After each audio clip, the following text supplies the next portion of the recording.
आप जो है आपकी बैठक के इंतज़ार में चुनाव लड़ रहे हैं, क्या क्या आपकी योजनाएं हैं और जो रुके हुए काम हैं पिछले 5 साल के, वो अगर जनता आप पर विश्वास करती है तो कैसे कैसे आपकी प्लानिंग है, उसके बारे में थोड़ा बताइए। देखिए, पिछले जो 5 वर्ष गुजरे हैं उसके अंदर जो जो मेन कार्य थे कस्बा फलाउदा के, उनका 70 से 80% तक निस्तारण करा जा चुका है। बीच में कोरोना के 1 या 2 साल रहे जिसमें फंड की कमी रही और कार्यों पर रुकावट आई, तो इसलिए जो प्रस्ताव थे पारित किए गए थे बोर्ड बैठकों द्वारा, उसके वे कार्य अभी तक होने हैं। उसमें कई जगह तालाबों का सौंदर्यीकरण है। एक हमारी गौशाला जो है वो ऑलमोस्ट बन गई है, सिर्फ थोड़ा सा उसके अंदर कार्य रह रहा है। और कस्बे के अंदर 8 या 10 ऐसी मेन कनेक्टिंग सड़कें हैं जिन्हें बनाने की हमारी प्लानिंग है। उसके साथ साथ एक स्वतंत्रता सेनानियों के नाम द्वार और इस क्षेत्र के गणमान्य लोगों के नाम पर द्वार। पानी की व्यवस्था ठीक कर ली गई है, 8-10 समरसेबल लगा लिए गए हैं, एक ट्यूबवेल कर ली गई है। और देखिए, नगर पंचायत का लेवल तो छोटा होता है। मेरा एक ये भी प्रयास है कि फलाउदा के अंदर चिकित्सा की सुविधाएं बहुत कम है, क्योंकि CSC सरकारी है, बन गया है, सब कुछ हो गया है, लेकिन कार्य नहीं हो रहा। हम पूरा प्रयास करा, हमने लखनऊ तक चिट्ठी लिखी, मंत्री को चिट्ठी लिखी, प्रमुख सचिव को चिट्ठी लिखी, कार्य नहीं हुआ। लेकिन हम चाहते हैं कि अब इनका कार्य तो जब होगा कोई किसी प्राइवेट संस्था से जो कोई अस्पताल, कोई ज़मीन हम प्रोवाइड उन्हें करा देंगे, एक अस्पताल बनवाया जाए। क्योंकि यहाँ पर अगर कोई बीमार होता है तो उसको मवाने मेरठ ले जाना पड़ता है, तो कहीं यहीं इतनी बड़ी सुविधा हो जाएगी तो जो है जो भी बीमार होगा उसका इलाज जल्द से जल्द होगा। दूसरे एक कोई कॉलेज नहीं है आसपास, शिक्षा की व्यवस्था ज़्यादा अच्छी नहीं है, लड़कियों के लिए डिग्री कॉलेज नहीं है, खासकर महिलाओं के लिए। अब ऐसे हालात में महिलाओं को दूर ट्रैवल करके जाना पड़ता है। तो हमारा प्रयास रहेगा, इसके लिए सिर्फ नगर पंचायत ही नहीं, हमें अपने व्यक्तिगत संसाधनों से और सोर्स का भी इस्तेमाल करके ये सारे कार्य कराने पड़ेंगे। विपक्षी लोग आप पर आरोप लगा रहे हैं कि वह एक व्यक्ति विशेष के लिए आपने काम किया, उसी को ही जो है मान सम्मान दिया, जनता को आपने नज़रअंदाज किया है। इसके बारे में आप क्या संदेश देना चाहते हो फलाउदा की जनता को? विरोधियों को तो कुछ ना कुछ कहना है। आप हमारा जो पिछले 5 वर्ष का कार्यकाल है उसमें जो भी कार्य हुए मैं उनकी पूरी लिस्ट दूँगा। उसका कोई भी विकास नहीं हुआ।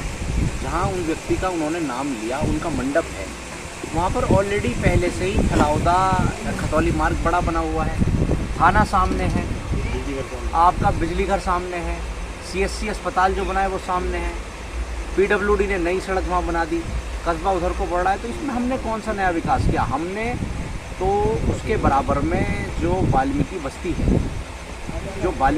उसे जगमग करने का काम किया। और कानी पट्टी का जो तालाब है, सारे कानी पट्टी, महल्ला कानी पट्टी ने ये कहा था हमसे कि साहब ये तालाब दूर से देखने में बड़ा गंदगी यहाँ चारों तरफ रहती है, इसका सौंदर्यकरण किया जाए, इसकी बाउंड्री बनाई जाए। हमने बाउंड्री बनाई है। अब लोग तो कहेंगे ही, वो सारा एरिया, उसके पीछे का जो एरिया है वो बैकवर्ड है। जब हम उसका विकास करते हैं तो लोग हमें आरोप लगाते हैं कि व्यक्ति विशेष का कर रहा है। ऐसा नहीं है, हम तो उन लोगों का कर रहे हैं, लेकिन क्योंकि वो उसके पड़ोस में हैं तो ऐसा लगता है। अब रही बात बातनौर रोड की, जो फलाउदा सकौती मार्ग है, 2015 में बन के कम्प्लीट हुआ, उस पर जो है लाइटिंग, आज देखो लाइटों का सिस्टम, 18 बड़ी लाइटें लगाई गई हैं। फलाउदा की मेन सड़क बनाई गई है 50 लाख की लागत से। जो इतना बड़ा फंड है, लाला राजेंद्र की एक दुकान से लेकर दूसरी दुकान तक कम से कम 2 किस्तों में वो बनेगी। साथ साथ MRF सेंटर आप देखो, MRF सेंटर को कूड़ा बनाने की स्थिति का करने का।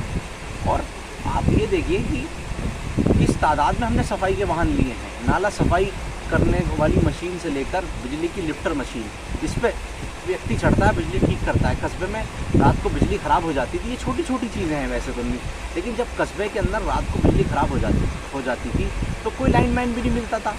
आज ये काम भी हाईडिल का है, लेकिन नगर पंचायत फलाउदा ने हमारे कार्यकाल के अंदर ये काम, नगर पंचायत जो हाईडिल का होना चाहिए था, रात को तार जोड़ने का काम नगर पंचायत की मशीन से, लिफ्टर मशीन से हो रहा है। आप मंदवाड़ी रोड पे जाओ, उसके चारों तरफ भी ये सब लोग, आसपास के कई लोग, मैं बैठा हूँ, ये हमारे वहाँ से उसी क्षेत्र आते हैं, उसी एरिए से, वो भी उसका भी विकास नहीं हुआ था। तो हमारा लक्ष्य है, जो जिन एरियो का विकास नहीं हुआ उस पर भी हम पे आरोप लगाया गया कि साहब इनके बाग हैं, तो वो इन्होंने अपनी लाइटें वहाँ से लगा, इसलिए नहीं है। किसी न किसी के जब बाग, किसी न किसी के खेत या किसी न किसी की कुछ न कुछ संस्था कहीं ना कहीं है। जब आप विकास करोगे कहीं ना कहीं जाके तो कोई लोग तो आरोप लगाएंगे ही। आपने कल मैं सभा में सुन रहा था कि आपने एक जो है पूछ ऐसे पर्सन पुत्र पर आरोप लगाया था कि उन्होंने जब बस स्टैंड जो है अवैध उस पर निर्माण कराया है, तो उसके बारे में आपको क्या? हाँ, ये बात सही है। 2013 के अंदर वो वहाँ पर निर्माण कराया गया तालाब की ज़मीन में, और शासन आदेश उठा के देख लो और कानूनी तौर पर आप देख लो, तालाब की ज़मीन के अंदर तालाब की नौयत नहीं बदली जा सकती, तालाब के अंदर निर्माण नहीं कराया जा सकता। इन्होंने कराया, लेकिन इनकी मदर चेयरमैन थी, महिला थी। कुछ लोगों ने शिकायत करी और फिर रुक गए, क्योंकि लोग महिलाओं का सम्मान करते हैं, और हमारा भी यही था कि भाई महिला है, चलो उसका वो ना करा जाए, लेकिन कानूनी तौर पर वो काम गलत हुआ होगा। क्या उस पर कोई जाँच चल रही है?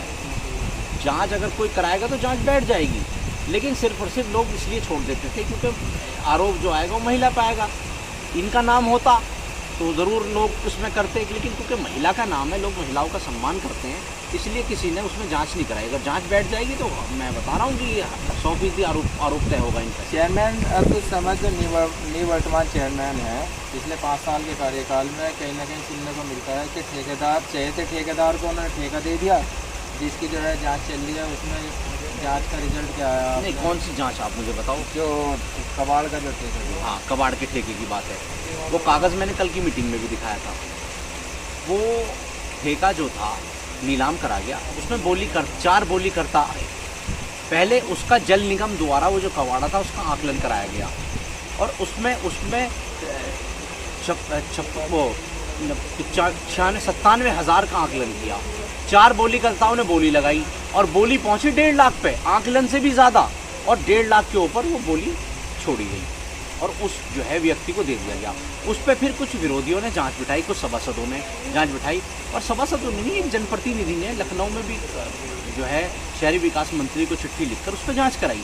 जब वो जाँच तहसील लेवल से लेकर कलेक्टर लेवल तक गई तो सिर्फ और सिर्फ उसमें, आपको मैं उसकी कॉपी दिखाऊंगा, उसमें नगर पंचायत के अधिशासी अधिकारी और नगर पंचायत के अध्यक्ष को क्लीन चिट मिली है, और उसमें क्लियर लिखा है कि जो जेन्युइन काम होना था बोली जेन्युइन तरीके से दी गई, और जो सबसे बड़ा ज़्यादा बोली करता था उसको बोली दी गई।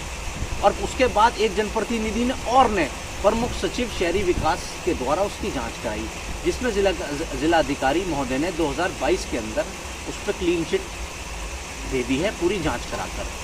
कई विभागों के लोगों ने उसमें जांच कर ली, कई अधिकारियों ने जांच कर ली, कुछ भी नहीं आया।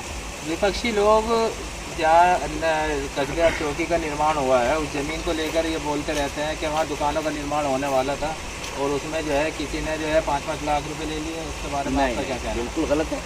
उसके लिए हमने चौकी का निर्माण के लिए प्रस्तावित की थी, जगह चौकी के निर्माण के लिए प्रस्तावित नहीं की, कि दुकानें बननी थी। इस पर हमने कमिश्नर साहब को भी चिट्ठी लिखी थी, जिसमें कमिश्नर साहब ने भी कहा, लेकिन इसमें पुलिस ने जबरन उस जगह पर जो है अपनी चौकी बना ली, और इसके मेरे पास प्रमाण है कि हमने इस पर प्रस्तावित दुकान बनाने का प्रस्ताव किया था। हमारी चेयरमैनी में हुआ था, किसी और की चेयरमैनी में नहीं हुआ था, प्रस्ताव किया था। लेकिन भाई वो भी एक प्रशासन का दूसरा हिस्सा है, पुलिस भी, और उन्होंने कहा कि साहब ये तो हमारी ज़मीन है।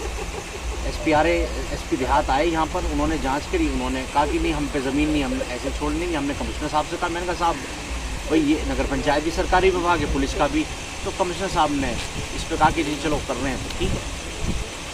युवा जो प्रतिभा है कस्बे की, अगर कस्बे की जनता ने आप पे फिर दोबारा भरोसा जताया और आपके जो है इंतजार मलिक चुनाव जीतने में कामयाब हुए, तो युवाओं के लिए क्या प्लानिंग है आप?